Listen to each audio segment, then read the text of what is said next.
Hello students, हम लोग आज के लेक्चर में पढ़ेंगे रेस्पिरेशन के आगे। रेस्पिरेशन में हम लोग अभी दो चीज़ पढ़े थे, एक तो उसका इंट्रोडक्शन पढ़े थे और उसके बाद हम लोग देखे थे कि ब्रीदिंग क्या होता है। आपको बताए थे हम कि ब्रीदिंग और रेस्पिरेशन दो एक अलग अलग चीज़ है, या कह सकते हैं कि रेस्पिरेशन के अंदर ही ब्रीदिंग आता है।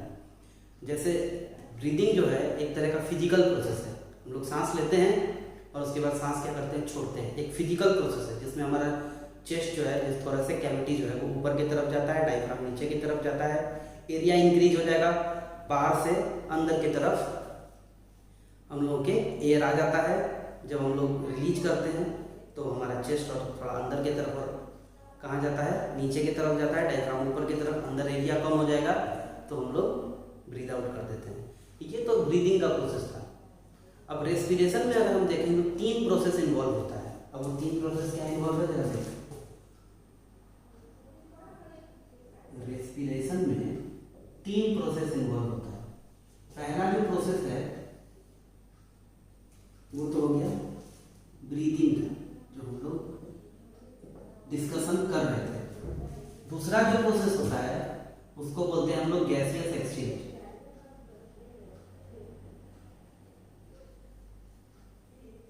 और जो तीसरा प्रोसेस है उसको बोलते हैं हम लोग सेलुलर रेस्पिरेशन।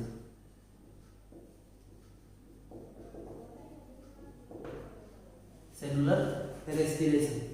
तो ब्रीदिंग, इसके पहले वाले वीडियो में हम लोग पढ़े हैं कि ब्रीदिंग होता है, कह सकते हैं कि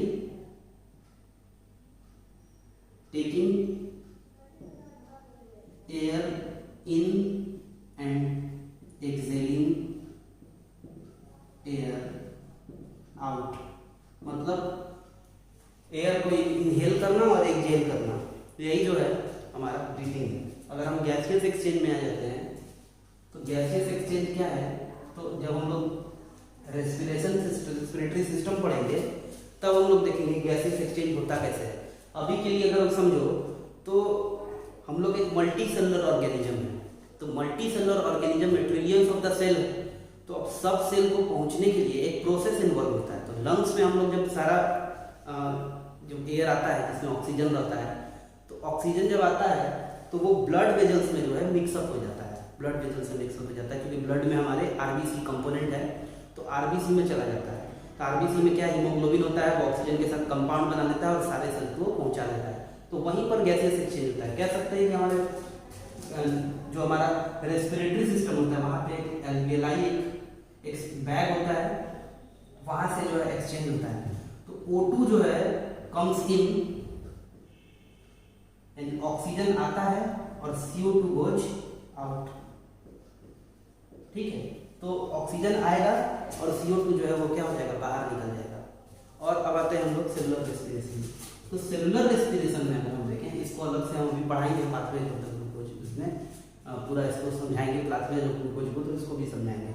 सेलुलर रेस्पिरेशन में जैसे हमारे सेल में एक ऑर्गेनेल होता है जिसको हम लोग बोलते हैं माइटोकॉन्ड्रिया। अब ये जो माइटोकॉन्ड्रिया है, इसको याद होगा हम लोग 9th में पढ़े थे, बोलते हैं इसको power house of the cell. तो सेल का पावर हाउस होता है, तो इसमें क्या होता है कि एनर्जी का प्रोडक्शन होता है। कैसे, तो जो फूड लेते हैं हम लोग उसमें ऑक्सीडेशन जब हो जाएगा, जो ऑक्सीजन हम लोग लेते हैं, तब ये माइटोकॉन्ड्रिया में क्या होता है, एनर्जी में चेंज हो जाता है। और भी प्रोडक्ट हैं, जैसे CO2 प्रोडक्ट है इसका और वाटर प्रोडक्ट है इसका। तो ये तो इसमें है, माइटोकॉन्ड्रिया काम करता है। तो सेलुलर रेस्पिरेशन में यही होता है, सेल को जब ऑक्सीजन मिलेगा तो उसको एनर्जी में तोड़ देगा। वही हम लोगों को समझना भी है। तो ये रेस्पिरेशन का 3 फेज है। एक फेज हम लोग समझ लिए, दूसरा अभी हम लोग शायद बाद में पढ़ेंगे, क्योंकि रेस्पिरेटरी सिस्टम जब पढ़ाएंगे पूरा डायग्राम बना के तब हम पढ़ाएंगे इसके गैसियस एक्सचेंज के बारे में। तो इतना तो समझ रहे हो कि ऑक्सीजन आता है और CO2 क्या होता है, बाहर हो जाता है, एक्सहेल हो जाता है। और सेलुलर रेस्पिरेशन को हम लोग को पढ़ना है। अब देखोगे इसमें तो हम लोग को पाथवे ऑफ द ग्लूकोज पढ़ना है। जैसे हम लोग जब खाना लेते हैं तो उसमें 3 प्रोडक्ट होता है। ग्लूकोज फाइनल प्रोडक्ट का बात कर रहे हैं, ग्लूकोज होता है, प्रोटीन होता है जिसमें अमीनो एसिड या न्यूक्लिक एसिड कह सकते हो, और तीसरा होता है फैटी एसिड। तो तीन चीज जो है अगर देखोगे तो ग्लूकोज जो है वो हमको एनर्जी देता है, प्रोटीन का बॉडी बिल्डिंग में काम है, फैट का फॉस्फोलिपिड बाइलेयर ये सब प्रिपरेशन में काम है। तो मेनली अगर एनर्जी से अगर देखोगे रिलेटेड तो वो है हमारा ग्लूकोज। तो ग्लूकोज जब हमारे सेल में जाता है तो उसके पास तीन प्रोबेबिलिटीज होते हैं। अब उस तीन प्रोबेबिलिटीज को भी हम लोग देखेंगे, यानी उसका प्रोबेबिलिटी मेनली अगर देखोगे तो दो प्रोबेबिलिटी है, तीन हम लोग को केस पढ़ना है, लेकिन प्रोबेबिलिटी देखोगे तो दो ही है कि उसको ऑक्सीजन है तो मिलेगा या तो उसको ऑक्सीजन नहीं मिलेगा। अब दो ही प्रोबेबिलिटी है। अब दोनों रेस्पिरेशन को हम लोग समझते हैं, जिसमें ऑक्सीजन मिलता है और एक में ऑक्सीजन नहीं मिलता है। तो देखते हैं हम लोग उसको।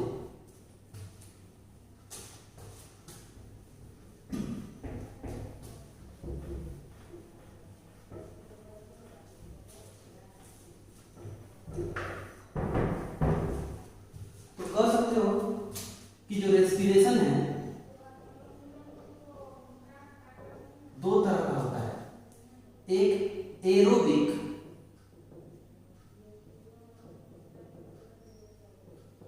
और एक होता है एनएरोबिक।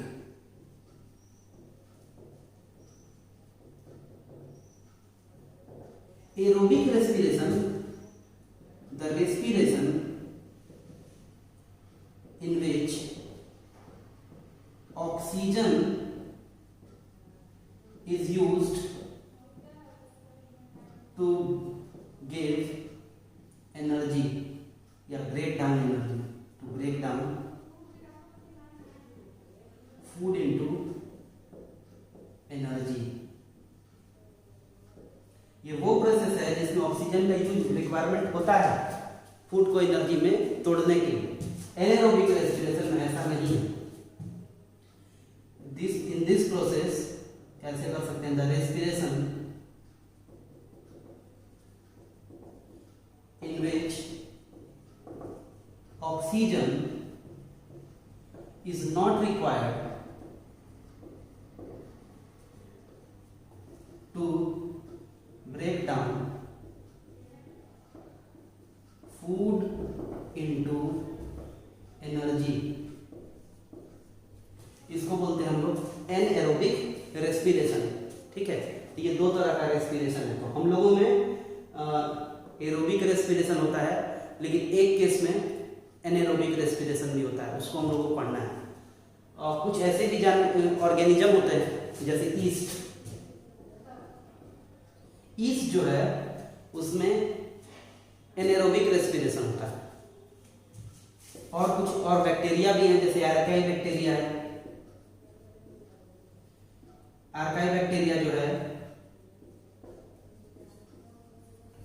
इसमें जो है जो आर्काई बैक्टीरिया जो है इसमें जो है वो एनारोबिक रेस्पिरेशन होता है, यानी इसको ऑक्सीजन का रिक्वायरमेंट नहीं है। तो हमारे में मसल में जो है, मसल में in the absence of oxygen, ये जो है in the absence of oxygen भी एनारोबिक रेस्पिरेशन होता है हम लोगों के बॉडी में। कब होता है, जब ऑक्सीजन का एब्सेंस हो, यानी आप कह सकते हो कि उतना अमाउंट में नहीं मिले, लैक भी कह सकते हो।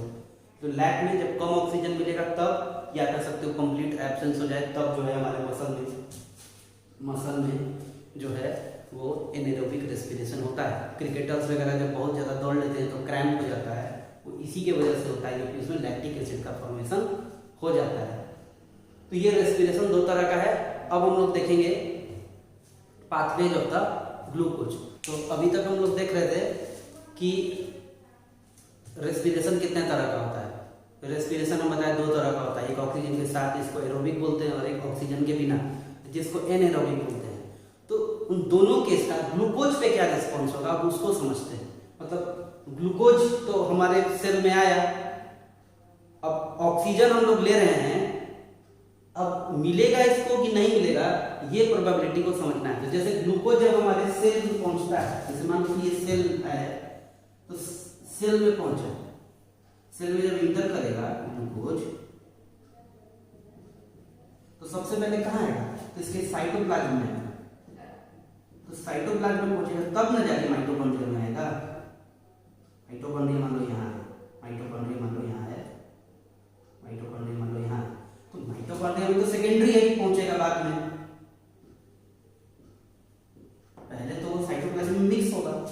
जैसे ही साइटोप्लाज्म में आता है ग्लूकोज, तब एक प्रोसेस होता है, उस प्रोसेस का नाम है ग्लाइकोलाइसिस। इस ग्लाइकोलाइसिस के प्रोसेस में होता क्या है, ग्लूकोज जिसमें 6 कार्बन का मॉलिक्यूल है वो टूट के बन जाता है पाइरुवेट, जो कि 3 कार्बन का मॉलिक्यूल है, यानी आधा आधा बढ़ जाता है ग्लूकोज, हाफ हाफ टूट जाता है। यानी कह सकते हो कि ग्लूकोज का कितना मॉलिक्यूल बन जाता है, तो 2 मॉलिक्यूल बन जाता है ग्लूकोज का। अब पाइरुवेट जिसको पाइरुविक एसिड भी बोलते हैं, और इस प्रोसेस को बोलते हैं ग्लाइकोलाइसिस, और ये कहाँ होता है, तो साइटोप्लाज्म में होता है। अब इसके बाद जो केस है कि माइटोकॉन्ड्रिया में अब पहुंचेगा, यानी अब पहुंचता ग्लूकोज नहीं, एक्चुअली में पाइरुवेट पहुंचता है। तो पाइरुवेट माइटोकॉन्ड्रिया में जाएगा, तो माइटोकॉन्ड्रिया में गया तो पाइरुवेट, लेकिन अब प्रोबेबिलिटी क्या है कि इसको ऑक्सीजन मिलेगा कि नहीं मिलेगा। तो यहाँ से यहाँ दिख रहा है 3 के सम बनाए हुए हैं, और इसी तरह से एग्जामिनेशन में आता भी है फ्लो चार्ट बनाने के लिए। तो अब पहला केस तो यही है कि हम ऑक्सीजन मिल जाता है, सबसे कह सकते हो आइडियल केस यही ना है कि ऑक्सीजन मिल जाएगा। हम लोग जब ब्रीथ करते हैं तो ऑक्सीजन लेते ही हैं, हम लोग का एनर्जी चेंज होता ही है। तो प्रेजेंस ऑफ ऑक्सीजन में क्या होगा, तो कार्बन डाइऑक्साइड, वाटर और एनर्जी में टूट जाएगा। एनर्जी का एक करेंसी होता है जिसको एटीपी बोलते हैं, एडेनोसिन ट्राइफॉस्फेट। एडेनोसिन ट्राइफॉस्फेट, अब ये क्या है उसको थोड़ा समझाएंगे हम बाद में अच्छे से। तो एडेनोसिन ट्राइफॉस्फेट, जैसे मनी का करेंसी इंडिया में रुपीज है, अमेरिका में डॉलर है, कहीं जाओगे येन है, हाँ कहीं युआन है, अलग अलग जाओगे तो अलग अलग करेंसी है। उसी तरह से यहाँ पे एनर्जी का जो करेंसी है वो एनर्जी का करेंसी कह सकते हो एटीपी, एडेनोसिन ट्राइफॉस्फेट। अब नंबर्स में है 38 एटीपी। अब एक एटीपी का एनर्जी का होता है वो बताएंगे हम कितना होता है, वो बाद में बताएंगे। अभी देखोगे तो ये समझ लो कि करेंसी है, एक तरह का एनर्जी करेंसी है। तो ये तो आइडियल केस है, ये सब कोई जानता है कि जब एनर्जी ग्लूकोज टूटता है तो CO2 H2O और एनर्जी देता है, एनर्जी 38 एटीपी। अब मेनली हमको समझना है कि जब ऑक्सीजन नहीं मिलेगा तब क्या होगा। तो इसका 2 केस है, पहला नंबर और एक दूसरा नंबर। तो पहले हम लोग पहला नंबर वाला समझते हैं, ईस्ट वाला। तो ईस्ट क्या है, एक फंगस है, फंजाई है, और ये फर्मेंटेशन का प्रोसेस होता है।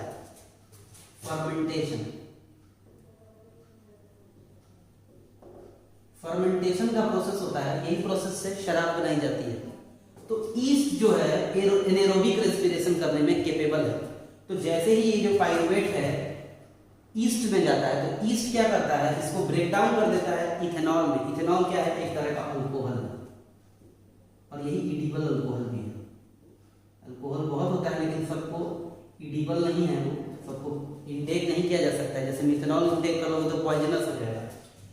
तो इथेनॉल जो है वो बनता है, कार्बन डाइऑक्साइड बनेगा, कार्बन डाइऑक्साइड बनेगा और एनर्जी देखोगे यहाँ पे देखो 2 एटीपी है। एक कह सकते हो कि बहुत ही लो एनर्जी मिलता है, बहुत ही लो एनर्जी का आउटकम है, बहुत ही छोटा सा अमाउंट है एनर्जी का। तो ये ईस्ट में होता है। लेकिन अगर हम देखें हमारे मसल में, तो जैसे क्रिकेटर लोग या स्पोर्ट्समैन देखोगे हमेशा स्पोर्ट्स ड्रिंक पीता है, उसमें बहुत ज़्यादा इलेक्ट्रोलाइट होता है। तो होता क्या है कि मान लो कोई क्रिकेटर है, सेंचुरी बना दिया है बहुत दौड़ दौड़ के, इंडिया जैसा कंडीशन में बना दिया है, गर्मी के टाइम में जहाँ बहुत ज़्यादा हॉट एंड ह्यूमिड होता है, तो उसका इलेक्ट्रोलाइट लॉस हो जाएगा। तब इलेक्ट्रोलाइट लॉस होने की वजह से ऑक्सीजन जो है वो इतना जल्दी नहीं पहुँच पाएगा। उस केस में क्या होगा, उसके मसल में लैक ऑफ ऑक्सीजन हो जाएगा, या लैक ऑफ ऑक्सीजन क्या कह सकते हो, एब्सेंस ऑफ ऑक्सीजन हो जाएगा। लेकिन एनर्जी तो उसको चाहिए, क्योंकि दौड़ रहा है वो बार बार। तो क्या होगा कि कोई रास्ता तो बनाएगा ना। तो हमारा बॉडी मसल क्या करता है, अल्टरनेट रास्ता ले लेता है। वो क्या करता है कि ऑक्सीजन के बिना वो लैक्टिक एसिड बना देता है। लैक्टिक एसिड कह सकते हो कि जो कर्ड में तुमको मिलता है, जो लैक्टोबैसिलस बैक्टीरिया होता है जो दूध को दही बनाता है, तो लैक्टिक एसिड जो है ये रिलीज कर देगा और एक एनर्जी दे देगा। ऑब्वियसली जो एनर्जी है वो क्या है, बहुत लो एनर्जी है। तो एनर्जी तो मिला लेकिन उतना नहीं। एक और भी चीज होता है वहां पे कि लैक्टिक एसिड क्या करता है कि मसल को क्रैम्प कर देता है, मतलब मसल जो है एक तरह से कह सकते हो कि एकदम स्टीफ हो जाएगा, अब वर्क ही नहीं करेगा। तो देखोगे क्रिकेटर लोग का पैर चलेगा नहीं, तो फिर उन लोगों का थोड़ा सा देखोगे कि फिजियो आके थोड़ा सा उस पर काम करेगा, उसके मसल को चलाएगा थोड़ा सा धीरे, और कुछ देर बाद ये थोड़ा रिलैक्स भी हो जाता है। एक बार आधे घंटा अगर वो रेस्ट कर लेगा तो थोड़ा रिलैक्स हो जाएगा। अगर ज़्यादा मसल में स्टिफनेस है तो हो सकता है कि 1-2 मैच के लिए वो इंजर भी हो जाए। वर्स्ट केस में बता रहे हैं, ऐसे हमेशा होता नहीं है। तो यही है पाथवेज ऑफ द ग्लूकोज, ये है हमारा आइडियल केस। ये 2 केस है जब हमको ऑक्सीजन नहीं मिलेगा। तो ये तो ईस्ट में होगा और ये हमारे बॉडी में होगा, मसल में, जिसको बोलते हैं, जिसकी वजह से आ जाता है हमारे बॉडी में क्रैम्प। ठीक है, इसके बाद हम तुम लोग को बताएंगे कि एडीपी और एटीपी क्या कैसे वर्क करता है, इसको भी समझाएंगे। एटीपी क्या होता है, एडीपी एडेनोसिन डाइफॉस्फेट, और फिर उसके बाद बताएंगे एडेनोसिन ट्राइफॉस्फेट उससे कैसे बनता है, कैसे एनर्जी का यूटिलाइजेशन होता है। तो नेक्स्ट वीडियो में वो बताएंगे।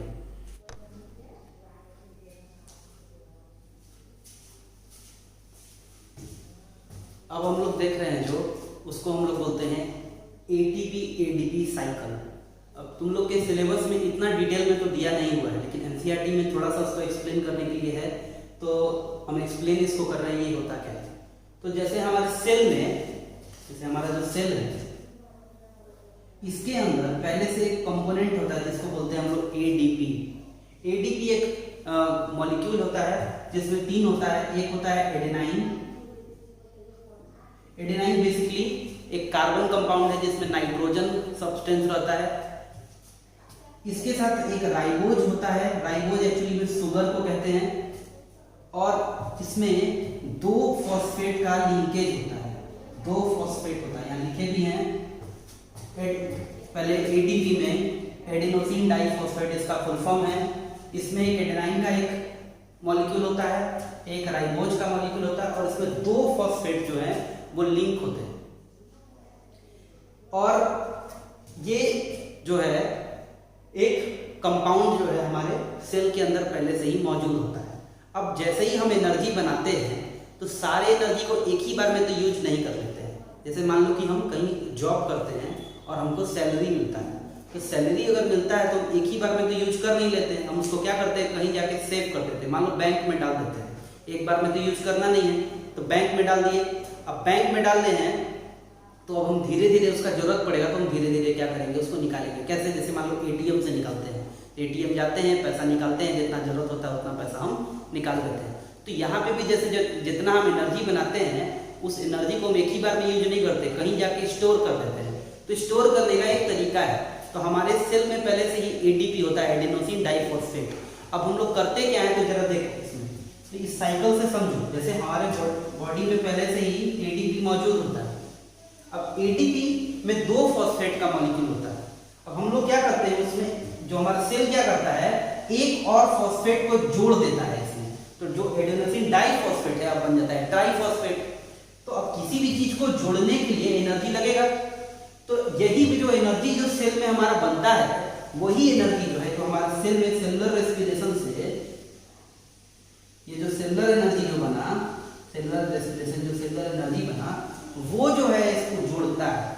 तो एनर्जी जुड़ गया, यानी हमारा एनर्जी क्या हुआ, इसमें चला गया, अंदर चला गया इसके। यानी अब कह सकते हैं कि एटीपी बन गया, एडेनोसिन ट्राइफॉस्फेट। अब इसी के अंदर हमारा एनर्जी छुपा हुआ है। अब जब हमको एनर्जी का रिक्वायरमेंट होगा, जैसे अभी हम बोल रहे हैं तो मेरा एनर्जी लग रहा है, तो हो क्या रहा है कि मेरे बॉडी में जितना भी एटीपी है वो एनर्जी करेंसी है। अब हमको जरूरत पड़ा है तो हम निकाल रहे हैं, उसको यूज कर रहे हैं। जैसे जब पैसा हम एटीएम से निकाल लिया, मार्केट में जाके खर्च कर रहे हैं, तो मेरा क्या खर्चा हो रहा है, करेंसी खर्चा हो रहा है। तो हम धीरे धीरे कर रहे हैं। मान लो हम 50 रुपए लेके गए, कोई सामान खरीदे 5 रुपए का, तो अब मेरे पास 45 रुपए बचा। तो मान लो मेरे पास 50 एटीपी है, और हम दोस्त मान लो अभी जितना देर से बोल रहे हैं, बोलने में मेरा 5 एटीपी खर्चा हो गया, तो 40 एटीपी बचा। तो उसी तरह से धीरे धीरे एटीपी हम यूज करते हैं। जब एटीपी यूज करते हैं तो वही एनर्जी हमको वापस चाहिए। तो होता क्या है, वही जो फॉस्फेट यहाँ पे जो ऐड हुआ था वही जो है हट जाता है। तो हटने के लिए कोई चाहिए ना, एक सब्सटेंस जो चाहिए जो उसको हटाए। तो उसके लिए हम लोग का वाटर यूज होता है। हम लोग पानी पीते हैं, फ्लूइड लेते हैं, वाटर। तो वाटर क्या करता है, इसको तोड़ देता है, फॉस्फेट लिंकेज जिसको बोलते हैं। ये फॉस्फेट को हटा दिया, तो एटीपी से एक फॉस्फेट हट गया, तो क्या बन गया, फिर से बन गया एटीपी से एक फॉस्फेट बन गया, तो फिर बन गया एडीपी। तो इसी तरह से हमारा सिर्फ साइकिल चलता है। पहले जो एनर्जी बनता है वो इसमें अंदर चला जाता है, इन दोनों की लिंकेज के अंदर। उसके बाद जो है ये फिर वो लिंकेज टूट जाता है, तो हमको एनर्जी मिल जाता है। तो एनर्जी हमको मिल गया, एनर्जी मिल गया। एनर्जी का अमाउंट अगर कहोगे तो एक एटीपी से मिलता है 30.5 किलो जूल जो है हमको एनर्जी मिलता है, तो उसको हम यूटिलाइज कर लिए।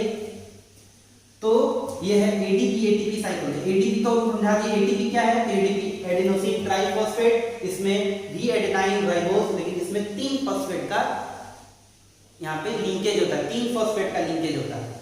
तो यही था एडीपी एटीपी साइकिल, जिसको हम लोग यूज करते हैं हमारे एनर्जी में चेंज करने के लिए।